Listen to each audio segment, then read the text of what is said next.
The dust kicked up in thick clouds as the crowd roared from the rickety bleachers surrounding the makeshift rodeo arena in Millfield, Texas. It was one of those scorching July afternoons where the heat seemed to press down on everything like a heavy blanket, and the smell of sweat, beer, and livestock hung thick in the air. The small town's annual Wild West Days had drawn folks from 3 counties over, all looking for cheap thrills and cheaper entertainment. Jake Morrison pulled his worn Stetson lower over his weathered face as he leaned against the fence rail, watching the so-called entertainment with growing disgust. At 52, Jake had seen his share of rodeos, worked more cattle drives than he could count, and had a deep respect for the animals that made ranch life possible. What he was witnessing now wasn't horsemanship, was cruelty dressed up as sport. In the center of the arena, a magnificent paint horse stumbled blindly, its eyes milky white with cataracts. The crowd cheered as 3 drunk cowboys took turns, swinging ropes and sticks at the confused animal, calling it blind horse baiting. The horse's coat was slick with sweat and foam, its breathing labored as it tried desperately to orient itself in the chaos. "Come on, dancer," one of the men shouted, cracking a whip near the horse's ears. "Give us a show." Jake's jaw clenched. He'd heard about this horse dancer had been a champion cutting horse in his prime, owned by the late Martha Henley until she passed 6 months ago. Her no-good nephew had inherited the ranch and apparently saw the blind horse as nothing more than a source of quick cash for these sick games. The crowd's laughter grew louder as Dancer stumbled into the arena wall, his flanks heaving. Jake noticed a young girl in the stands, maybe 8 years old, watching with white, horrified eyes, while her father cheered alongside the mob. The sight made something snap inside Jake's chest. Behind him, he heard 2 men discussing bets on how long the horse would last. "I give him another 10 minutes before he collapses," one said with a cruel laugh. "Look at him shaking. Probably hasn't had water all day." The casual cruelty in their voices made Jake's blood boil. He'd grown up in this community, had watched it change over the years as economic hardship and frustration had hardened some hearts. But this was a line that shouldn't be crossed. Not by decent people. Not by anyone. This story gets even more intense. Make sure to like this video and subscribe for more incredible true stories that will leave you speechless. "Enough," he muttered, pushing off from the fence. His boots kicked up dust as he strode toward the arena gate. The announcer, a potbellied man named Kurt Baxter who ran the local feed store, was hamming it up for the crowd. "Ladies and gentlemen, place your bets. How long before old Dancer here gives up the ghost?"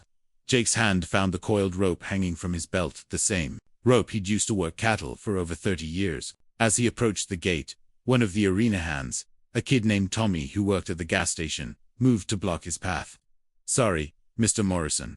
This is a private event. You need a ticket to stand aside, Tommy." Jake's voice carried the quiet authority of a man who'd spent decades commanding respect from both men and animals. "I'm going in there." The crowd's attention began to shift as Jake opened the gate and stepped into the arena. The 3 tormentors, local troublemakers, Jake recognized as the Garrett brothers and their cousin Dell, paused in their harassment of the horse. Well, called out Buck Garrett, the eldest of the 3. "Look what we got here. Old Jake Morrison thinks he's gonna spoil our fun."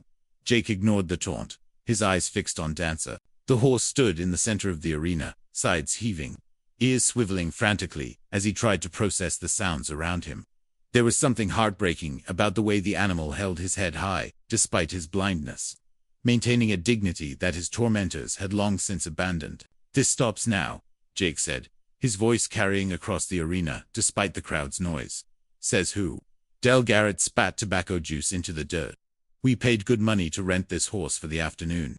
Got ourselves a legal contract and everything." Jake's weathered hands worked the rope, forming a loop with practiced ease. "I said it stops now." The crowd sensed the tension and began to quiet down, except for a few drunken voices still calling for the show to continue. Jake took a step toward Dancer, speaking in low, soothing tones. "Easy there, boy. Easy now." The horse's ears twitched at the sound of Jake's voice, calm, respectful, familiar in its cadence, even if the words weren't for the first time in hours. Dancer stopped moving, his powerful frame going still as he tried to identify this new presence in his chaotic world. "You got no right," Buck started to say, but Jake cut him off. "I got every right. This is animal cruelty, plain and simple. And it ends here." The standoff in the arena had drawn the attention of everyone in the makeshift rodeo grounds. Jake could feel hundreds of eyes on him, could hear the whispered conversations rippling through the crowd. Some voices were supportive. Good for him. And about time somebody stood up. But others were hostile. Mind your own business, Morrison, and we came here for a show. Jake's focus remained on the blind horse, and the three men who'd been tormenting him. The afternoon sun beat down mercilessly, and somewhere in the distance, a train whistle echoed across the Texas plains. A lonely sound that seemed to underscore the isolation of this moment. This was about to become a confrontation that would change everything. The Standa arena fell into an eerie quiet, broken only by the sound of dancers' labored breathing and the creak of the old bleachers as spectators leaned forward to get a better view. Jake could feel the weight of the moment pressing down on him like the oppressive Texas heat. This wasn't just about one blind horse, it was about standing up to a culture of cruelty that had taken root in his community. "You're making a mistake, Morrison," Buck Garrett said, his voice carrying a dangerous edge. "We got rights here. We got a contract." Jake's eyes never left Dancer as he took another careful step forward. The horse's nostrils flared, testing the air, trying to determine if this new presence meant more pain, or perhaps, for the first time in hours, relief. "Easy, boy," Jake murmured again, his voice barely above a whisper. "Nobody's gonna hurt you anymore." From the stands, someone called out, "Let em finish the show." But Jake noticed the voice was isolated now. The crowd's mood was shifting, and he could sense the uncertainty rippling through the bleachers. That little girl he'd seen earlier was tugging on her father's sleeve, her young voice carrying in the still air. "Daddy, why is the horse shaking?" Her father, a man Jake recognized as Tom Bradley, who worked at the bank, looked uncomfortable now. The innocent question from his daughter had clearly struck something in him, and Jake could see the internal struggle playing out on his face. Sheriff Pete Dawson pushed through the crowd near the arena gate, his weathered face grim. Jake had known Pete for 20 years. They'd served together on the volunteer fire department, and Pete had always been a fair man, even if he sometimes took the path of least resistance to keep the peace. "Jake," Pete called out, his voice official but tinged with concern. "You need to step away from the horse and come on out of there." "Can't do that, Pete," Jake replied, still moving slowly toward Dancer. "Not until this horse is safe." The Garrett brothers exchanged glances, and Jake could see them calculating their next move. These weren't smart men, but they were mean ones, and cornered mean men could be dangerous. Buck had a reputation for bar fights, and Dell had done time for assault a few years back. "Sheriff," Buck called out, "we got a legal right to use this horse. Morrison's interfering with our business." Dell Garrett spat again and raised his stick. "Maybe the old man needs to learn some manners." "Put that down, Dell," Pete warned, his hand moving to his holster. "Nobody's hitting anybody today." But Jake was already moving. As Dell raised the stick higher, Jake's rope sang through the air with deadly precision. The loop settled around Dell's wrist and Jake yanked hard, sending the man stumbling forward, and the stick flying from his grasp. The crowd gasped, and several people stood up in the bleachers. Jake quickly coiled his rope again, ready for whatever came next. "You son of a," Dell started, but his words were cut off as Dancer suddenly moved. The blind horse, perhaps sensing the shift in energy around him, took a tentative step toward Jake. It was a moment of pure instinct and animal seeking safety in the midst of chaos. Jake's heart nearly broke as he watched the magnificent creature move with such careful, trusting steps. "That's it, boy," Jake whispered, extending his hand slowly. "You're safe now." When Dancer's velvet muzzle touched Jake's palm, something electric passed through the crowd. Even the hardest hearts in the stands seemed to understand they were witnessing something profound, a moment of connection between man and animal that transcended the ugly spectacle they'd come to watch. "Well, I'll be damned," someone muttered from the bleachers. Mrs. Henderson, the elderly woman who ran the local diner, was openly weeping. "That poor creature," she said to her companion. "Look how gentle he is, despite everything they've done to him." Buck Garrett wasn't ready to give up. "This is bullshit. We paid good money." "Your money's no good here," came a voice from the crowd. Jake turned to see Martha Henley's neighbor, Frank Kozłowski, standing at the fence. Frank was a quiet man who ran a small horse rescue operation on the outskirts of town. That horse belonged to Martha, and she'd be rolling in her grave if she saw what you boys were doing to him. "The horse is legally ours," Buck insisted. "We got papers." "Papers don't give you the right to torture an animal," Frank shot back. "And I'm willing to bet Martha's will had some conditions about the care of her animals that you boys have been ignoring." Jake could see the Garrett brothers beginning to realize they might be in over their heads. The crowd was no longer on their side, and Sheriff Dawson was looking more and more like he was ready to end this whole thing. "Pete," Jake called out, still keeping his hand on Dancer's neck. "This horse needs immediate veterinary care. Look at him, he's dehydrated, stressed, and God knows what else." Dr. Sarah Chen, the local veterinarian, pushed through the crowd to the fence. She was a small woman, with fierce determination, and Jake had always respected her dedication to animal welfare. She'd come to Millfield 3 years ago, fresh out of veterinary school, and had quickly earned a reputation for her skill and compassion.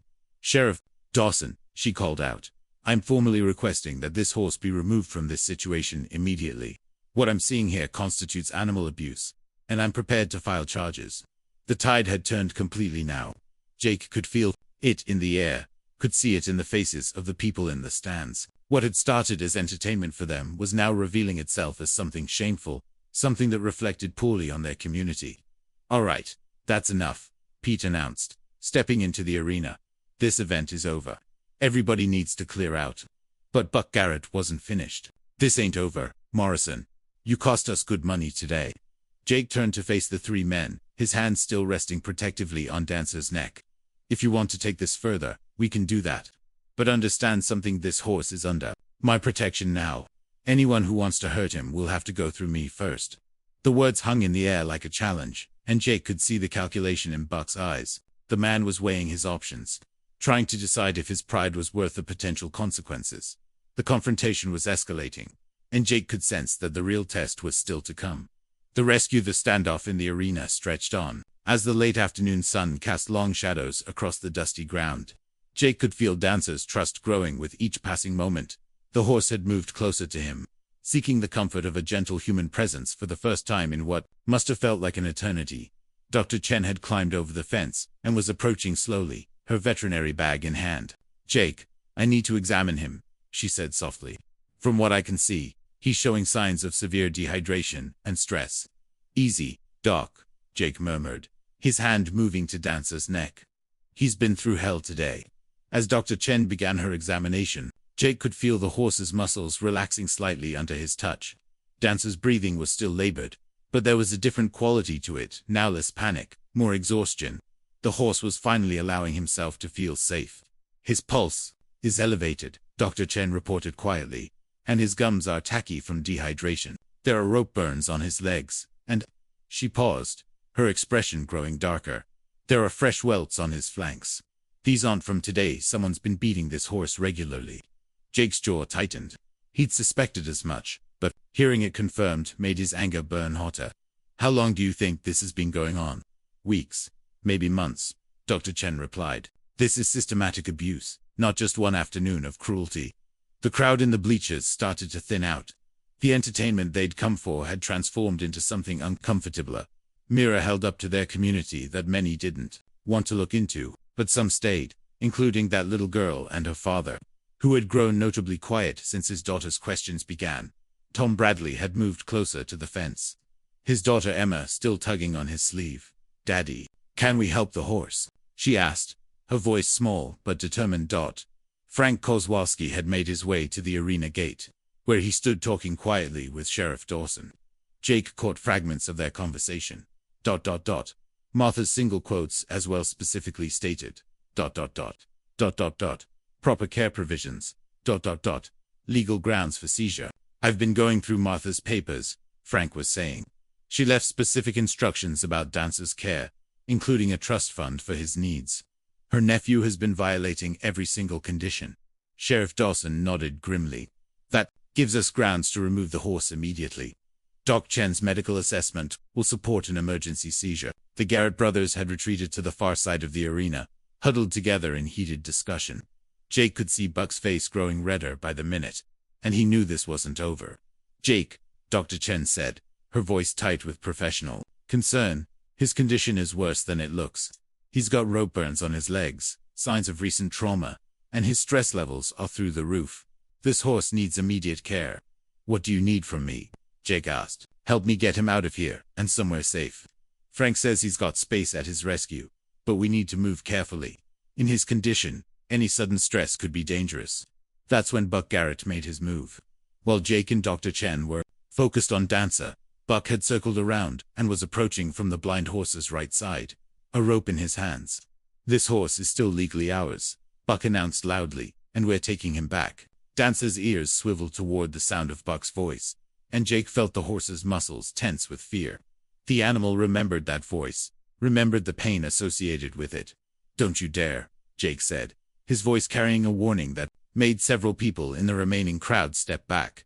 But Buck was either too proud or too stupid to heed the warning. He swung his rope, not at Dancer, but at Jake, trying to pull him away from the horse. Jake saw it coming and ducked, but the rope caught his shoulder and sent him stumbling backward. Dancer, feeling his protector pulled away, reared up in panic, his hooves striking the air as he tried to locate the source of the threat. "Whoa!" Dr. Chen shouted, scrambling to get clear of the frightened horse. The crowd gasped as Dancer's hooves came down hard, missing Jake by inches. The horse spun in a circle, completely disoriented, his breathing harsh and panicked. "Now look what you've done," Jake snarled at Buck, rolling to his feet. "You've terrified him." Sheriff Dawson was already moving, his hand on his weapon. "Buck Garrett, you're under arrest for disturbing the peace and animal cruelty." But Buck wasn't done. In his rage and humiliation, he grabbed a stick from the ground and raised it toward Dancer. "If we can't have our fun, nobody can." That's when Jake's rope sang through the air again, this time with deadly serious intent. The loop settled around Buck's raised arm and Jake ganked hard, sending the man crashing to the ground. The stick went flying, and Buck landed hard in the dirt, the wind knocked out of him. "Stay down," Jake commanded, his voice carrying the authority of a man who'd spent his life handling dangerous situations. But now Dancer was in full panic mode, spinning and rearing, his hooves dangerous to anyone who got too close. Jake could see the terror in the horse's movements. All the progress they'd made in building trust was gone, replaced by primal fear. "Everybody back," Dr. Chen shouted. "Give him space." Jake knew he had to act fast. Dancer was working himself into a state that could be fatal, and there were too many people around for safety. Drawing on 30 years of experience with frightened animals, Jake began to speak in low, rhythmic tones. "Easy boy. Easy now. You know my voice. You know I'm safe." It was a risk. Dancer's hooves were still striking the air, and one wrong move could be deadly. But Jake had seen something in the horse's eyes earlier. Spark of intelligence and trust that gave him hope. Slowly, carefully, Jake began to move in a wide circle around the panicked horse, his voice never stopping, never rising, always calm and reassuring. Dr. Chen backed away, understanding what Jake was trying to do. "That's it, Dancer. That's your name, isn't it? Dancer. Martha used to call you that because you moved like music across the pasture."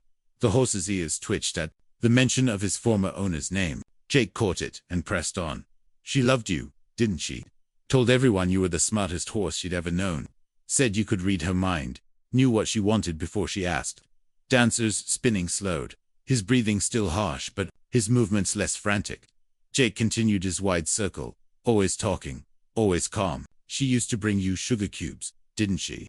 And you'd be so gentle, taking them from her hand. She told me about that, said you were a perfect gentleman." The horse had stopped spinning now, his head turning to follow Jake's voice. The connection was rebuilding, fragile but real. "I'm going to help you, boy. Going to get you somewhere safe, where nobody will ever hurt you again. But I need you to trust me." Jake was close enough now to extend his hand, but he didn't move toward the horse. Instead, he stood perfectly still, letting Dancer make the choice. The arena was dead silent except for the sound of the horse's breathing and Jake's quiet voice.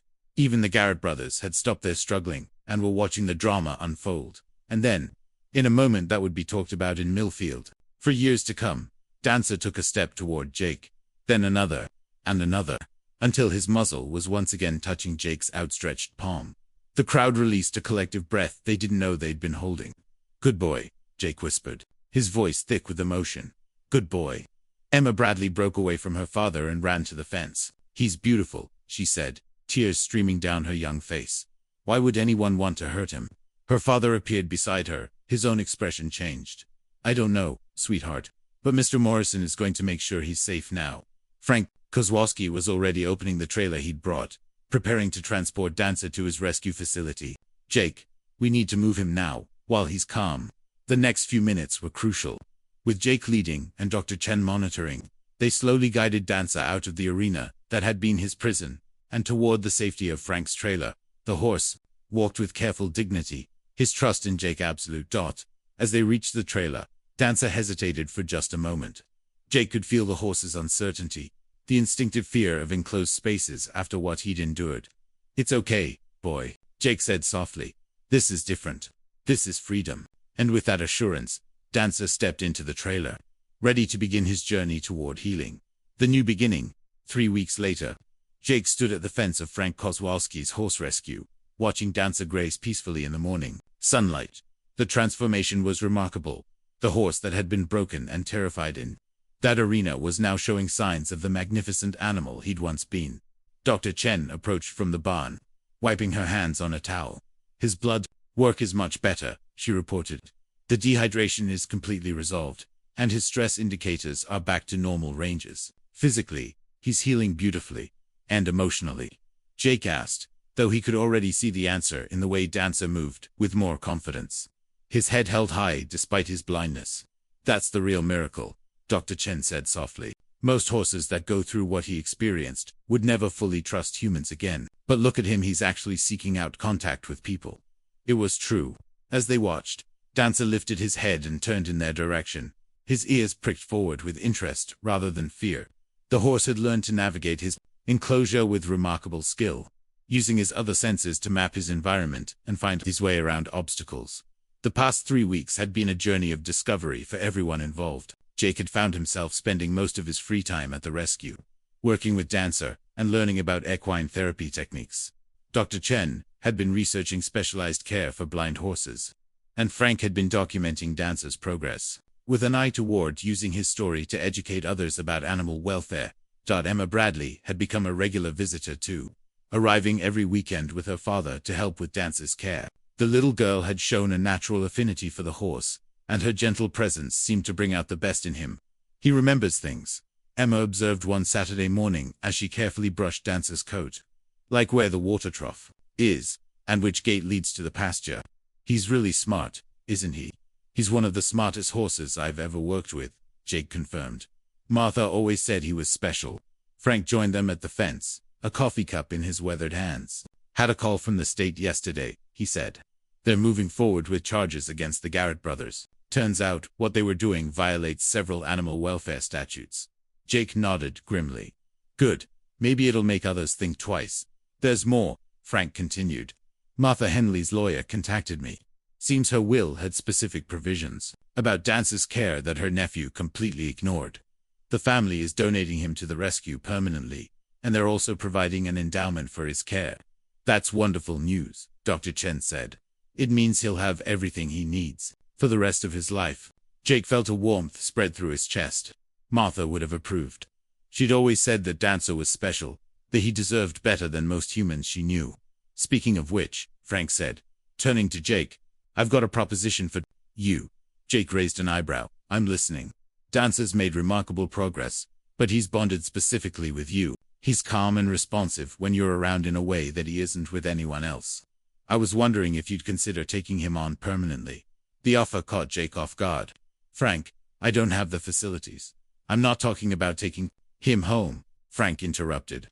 "I'm talking about a partnership.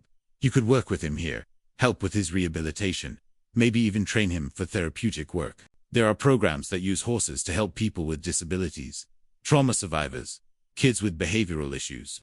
A horse like Dancer, who's overcome so much, could be incredible for that kind of work." Jake looked out at Dancer, who was now standing near the fence as if he could sense the conversation was about him. The idea was intriguing. After 30 years of ranch work, Jake had been feeling a bit lost, wondering what his next chapter would look like. "There's something else," Dr. Chen added.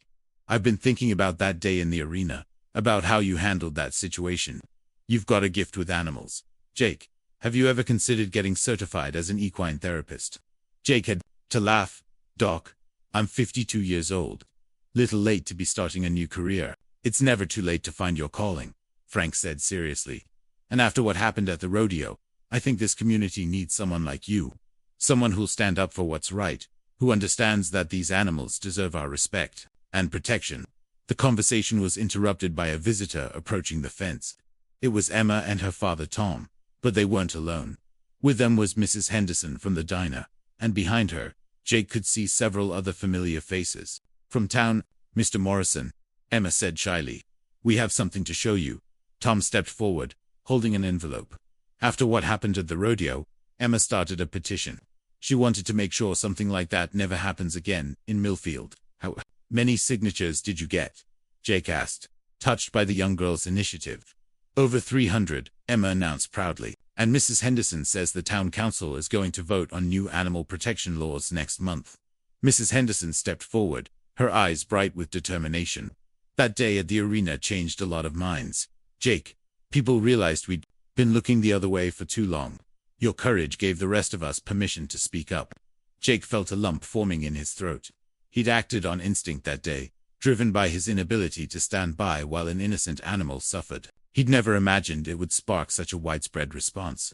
There's more, Tom added. The town council wants to know if you'd be willing to serve on a new animal welfare committee. They want to make sure we have proper oversight and education programs, and Emma chimed in. They want to name the new therapeutic riding center after Dancer. The Dancer Foundation for Animal Therapy. Jake looked around at the faces surrounding him. Frank, Dr. Chen, Emma, Tom, Mrs. Henderson, and the growing crowd of townspeople who had come to show their support. 6 months ago, he'd been a simple ranch hand, content to work with cattle and mind his own business. Now, he was being offered a chance to make a real difference, to use his skills and experience to help both animals and people heal. What do you say, Jake? Frank asked. Ready to take on a new challenge? Jake looked at Dancer, who had moved closer to the fence during the conversation. The horse's ears were pricked forward, his expression alert and interested. Despite his blindness, there was a wisdom in his bearing, a quiet dignity that spoke to his resilience and capacity for forgiveness. I reckon I am, Jake said finally. When do we start? 6 months later, Jake stood in the same arena where he'd first confronted the Garrett brothers, but now it looked completely different.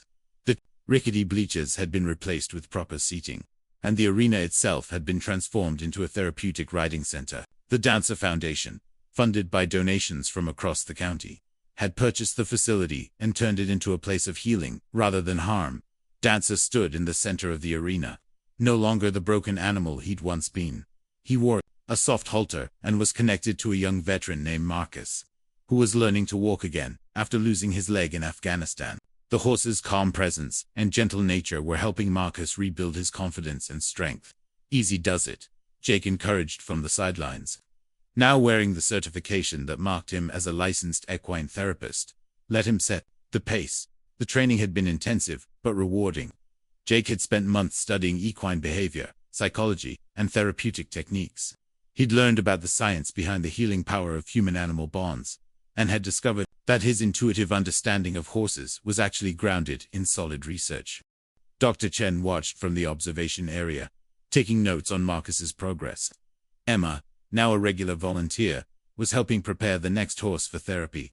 The little girl had become one of Dancer's most devoted caregivers, arriving every Saturday morning to help with his grooming and exercise. You know, Frank said, joining Jake at the fence, Martha would have loved this. Jake nodded, his eyes on Dancer and Marcus, as they moved slowly around the arena. She always said Dancer was special. Guess she was right. It's not just about Dancer, Frank observed. What you started that day in the arena, standing up for what's right, refusing to let cruelty pass, unchallenged, it's changed this whole community. People are more aware now, more willing to speak up. It was true. The incident at the rodeo had sparked a broader conversation about animal welfare in the county. New ordinances had been passed, enforcement had been strengthened, and facilities like the Therapeutic Riding Center were providing positive alternatives to the kinds of entertainment that had once been commonplace. The Garrett brothers had been convicted and sentenced to community service, working with Frank at the rescue to learn proper animal care. It was a form of restorative justice that Jake particularly appreciated rather than simply punishing them. The community was giving them a chance to understand what they'd done wrong and make amends. Sometimes, Jake said, watching as Marcus took his first independent steps alongside Dancer, it only takes one person willing to stand up and say enough. The hard part is finding the courage to be that person. Emma ran over from the barn, her face bright with excitement. Mr. Morrison. Dancer just helped Mrs. Peterson walk without her cane. She's been trying for weeks. Jake smiled, feeling a deep satisfaction that went far beyond anything he'd ever experienced in his years of ranch work. This was his calling, his purpose. Not just working with horses, but showing others that these magnificent creatures deserved respect, protection, and love. As the session ended, and Marcus carefully dismounted, Jake watched the transformation on the young man's face. There was something about working with Dancer that gave people hope perhaps. It was the horse's own journey from brokenness to healing. Or perhaps it was simply the power of connection with a creature that had survived and thrived, despite the worst humanity could offer. The afternoon sun was beginning to set, painting the sky in shades of orange and pink. Jake reflected on the journey that had brought him here, from that moment of moral clarity in a dusty arena to this new life dedicated to healing and hope. "Thank you," Marcus said, as he prepared to leave. "I never thought I'd feel whole again after losing my leg. But Dancer, ... he understands. He knows what it's like to lose something and find a way to keep going." Jake nodded, understanding exactly what the young man meant. He's got a gift for that. Makes you realize that what we think of as disabilities might just be different ways of experiencing the world. As the sun set over the Texas plains, Jake reflected on the journey that had brought him here. It had started with a moment of moral clarity in a dusty arena, a refusal to stand by while an innocent animal suffered. But it had become something much larger, testament to the power of compassion, the importance of standing up for those who cannot speak for themselves, and the incredible healing that can happen when humans and animals work together, with respect and understanding. Dancer lifted his head and turned in Jake's direction. His ears pricked forward with interest. Even after all these months, the horse still sought out Jake's presence, still found comfort in the voice that had first offered him safety in his darkest hour. "Good boy," Jake said softly, the same words he'd spoken that day in the arena. "Good boy." The story of one man's courage had become a community's transformation. And the blind horse, who had once been a symbol of cruelty, had become a beacon of hope for anyone who needed to believe in second chances. If this story moved you, please hit the like button and subscribe for more incredible true stories about courage, compassion, and the unbreakable bond between humans and animals. Share this video with someone who needs to be reminded that one person really can make a difference. And remember, whenever you see injustice, have the courage to stand up and say enough. Your voice matters, and your actions can change the world. Don't forget to ring that notification bell so you never miss our latest inspiring stories. This story demonstrates that real heroism isn't about grand gestures or superhuman abilities. It's about ordinary people finding the courage to do what's right, even when it's difficult. Jake Morrison's stand in that arena didn't just save one horse. It transformed an entire community and showed that compassion, when coupled with courage, can overcome even the darkest cruelty. Sometimes the most powerful thing you can do is simply refuse to look away when you see suffering, and trust that your actions will inspire others to do the same.